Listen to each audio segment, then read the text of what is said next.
dan saudara-saudara yang terkasih, Tuhan Yesus memberkati. Perkenalkan, nama saya Sahat Sagala.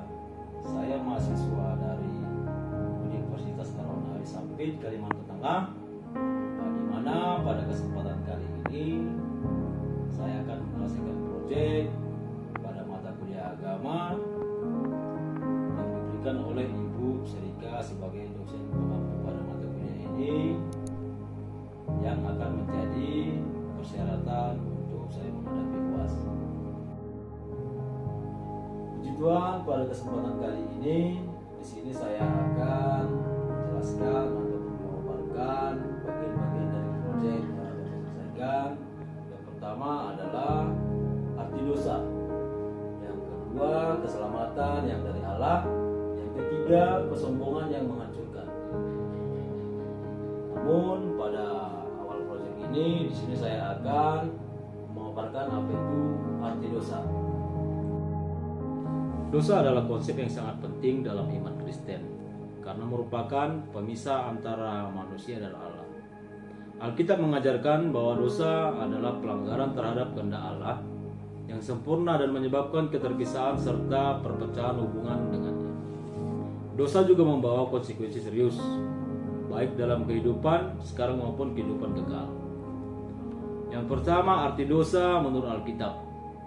Dosa dalam Alkitab dapat dijelaskan dalam beberapa cara yang menggambarkan betapa seriusnya pelanggaran terhadap hukum dan kehendak Allah. Dosa bukan hanya tindakan yang salah, tetapi juga melibatkan sifat manusia yang cenderung memberontak terhadap Allah. Pelanggaran terhadap hukum Allah. Dosa pertama-tama dijelaskan sebagai pelanggaran terhadap hukum Allah yang diberikan melalui kitab suci. Dalam perjanjian lama, Tuhan memberikan hukumnya melalui Taurat kepada umat Israel. Dan pelanggaran terhadap hukum tersebut disebut sebagai dosa, yang tertulis dalam kitab 1 Yohanes 3 ayat 4. Setiap orang yang berbuat dosa, ia juga melanggar hukum Allah, karena dosa adalah pelanggaran hukum Allah. Ayat ini dengan jelas menyatakan bahwa dosa adalah pelanggaran terhadap hukum Allah.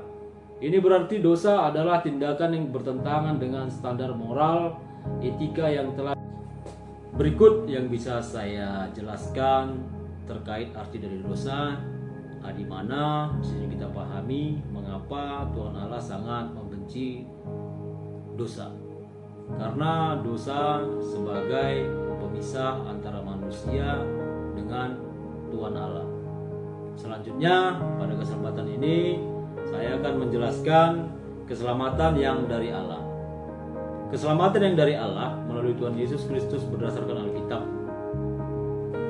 Yang pertama, keselamatan adalah anugerah dari Allah. Keselamatan adalah karunia Allah yang tidak dapat diperoleh dengan usaha manusia, melainkan iman kepada Yesus Kristus. Ini adalah anugerah yang diberikan dengan cuma-cuma, yang tidak bisa dibeli atau diperoleh dengan perbuatan baik. Terdapat pada beberapa ayat kitab, termasuk diantaranya kitab Efesus 2 ayat 8-9. Karena kasih karunia kamu diselamatkan oleh iman.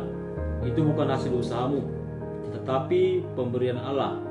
Itu bukan karena perbuatanmu, supaya tidak ada seorang yang memegahkan diri.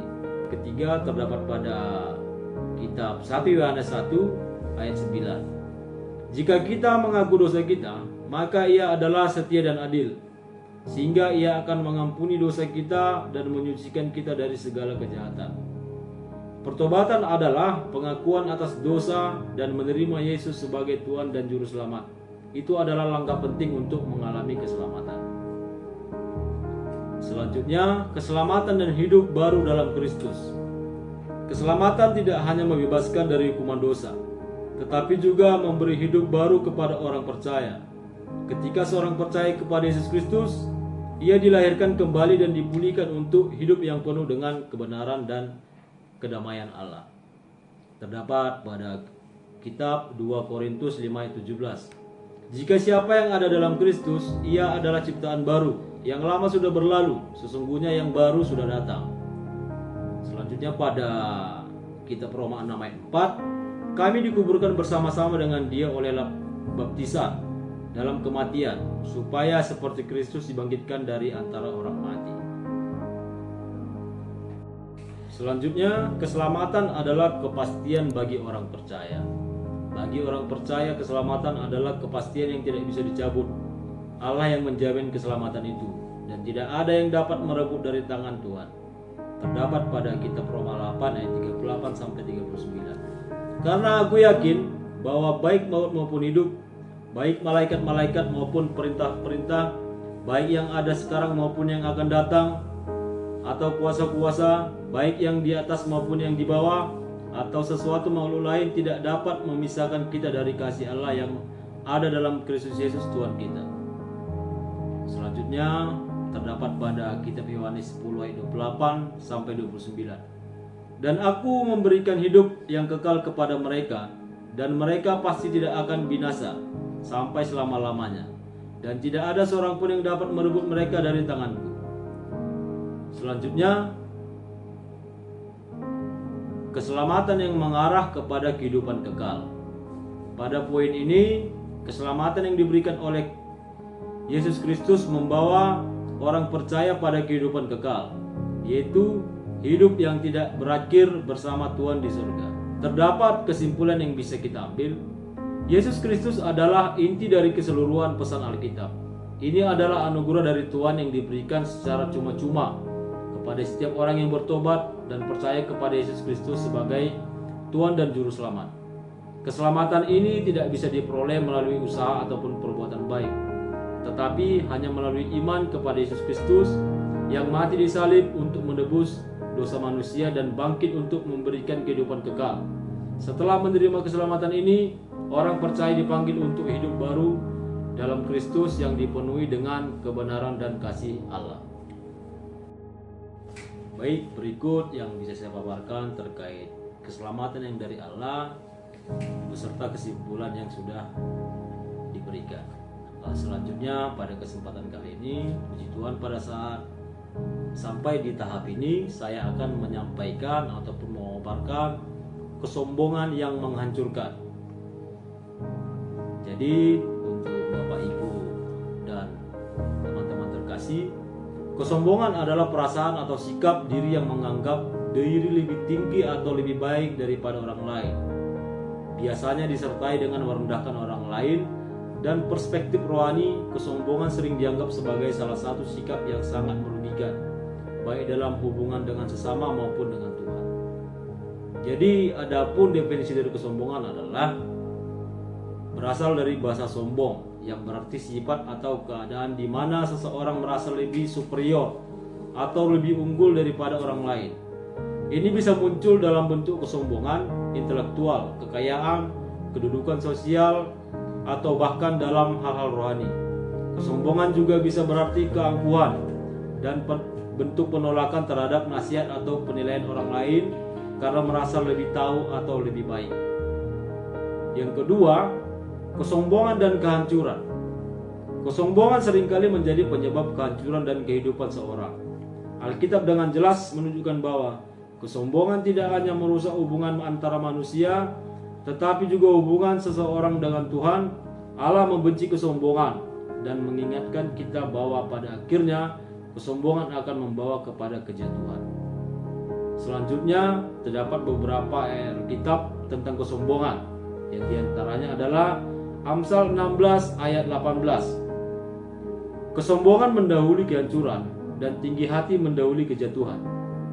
Ayat ini dengan tegas menyatakan bahwa kesombongan selalu mendahului kehancuran. Seseorang yang sombong akan jatuh ke dalam kehancuran karena tidak ada yang dapat berdiri teguh dengan kesombongan. Di hadapan Tuhan, kesombongan membawa seorang untuk meremehkan orang lain dan merendahkan diri mereka dari kehendak Tuhan. Jadi berikut yang bisa saya sampaikan. Selanjutnya di sini akan saya bawakan solusi. Solusinya adalah kerendahan hati.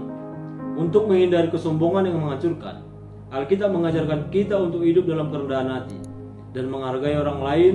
Kerendahan hati adalah sikap yang memperlakukan orang lain dengan hormat dan rendah hati, serta mengakui bahwa segala sesuatu yang baik berasal dari Tuhan.